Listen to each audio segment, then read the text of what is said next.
Suatu ketika, 12 tahun yang lalu, di akhir bulan April hingga awal Mei, semua mata memandang pada satu titik, Sri Mulyani.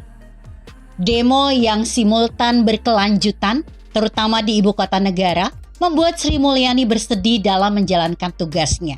Dia dihantam, didemo, dihina, dicibir.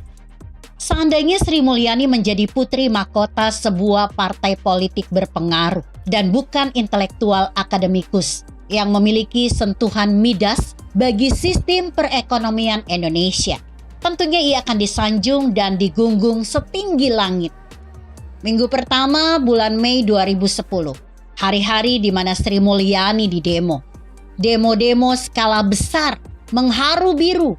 Awal bulan itu, di tahun 2010 tersebut, adalah hari-hari di mana Sri Mulyani diperbincangkan di berbagai sudut negeri. Ada yang kasihan, ada yang geram, ada pula yang heran. Mengapa Sri tak diinginkan? Mengapa beliau dibegitukan? Dan Sri, Menteri Wanita Cerdas ini terselamatkan. Ia diminta mengisi pos barunya yang telah lama dielus-elus oleh World Bank. Sebuah posisi strategis dan mencorong jadi Managing Director World Bank. Posisi yang rasanya seperti mujizat bagi bangsa seumpama Indonesia. Dengan posisi ini, Sri akan memantau regulasi dan pertumbuhan ekonomi 70 negara di kawasan Amerika Latin dan Asia dari tempatnya di Washington DC. Sependek bacaan saya, Menteri Keuangan terbaik dunia ini adalah sedikit di antara sangat sedikit anak bangsa yang memiliki kepintaran dan kinerja serta integritas luar biasa. Ia disayang di luar negeri dengan nama yang sangat harum, tapi dicaci maki oleh banyak politisi Senayan waktu itu. Lalu, pelajaran apa yang bisa diambil? Setelah SBY merestui Sri Mulyani mundur jadi Menteri Keuangan, beberapa partai politik yang selama ini keras terhadap Sri Mulyani seperti Golkar, PDIP, dan PKS ramai-ramai berwacana siapa pengganti Sri Mulyani versi mereka. Bukalah kembali berita-berita politik dan ekonomi sekitar bulan Juni-Juli 2010.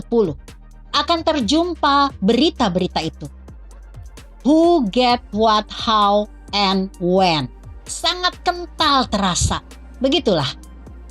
Ketika isu neoliberal dibebankan kepada Sri Mulyani dan Budiono, ternyata ketika Sri Mulyani mau mundur, justru yang terjadi adalah partai-partai yang getol menggunakan istilah neoliberal justru ramai-ramai menaikkan tokoh-tokoh yang juga dikategorikan neoliberal.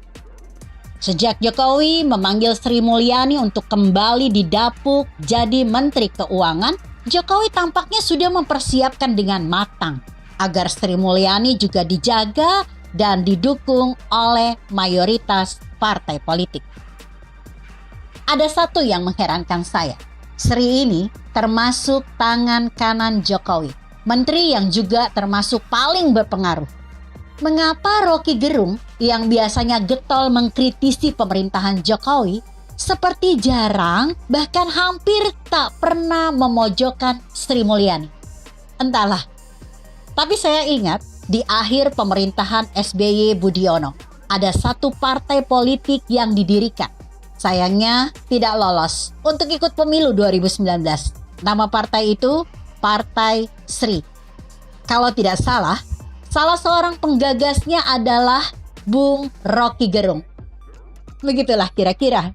Artikel ini ditulis Muhammad Ilham Fadli yang disadur dari redaksi Indonesia.com dengan judul Mengapa Rocky Gerung tak pernah serang Sri Mulyani. Bagaimana menurut Anda? Jika Anda berpendapat lain, tuliskan komentar Anda di bawah ini. Saya Emma, Karisma 90.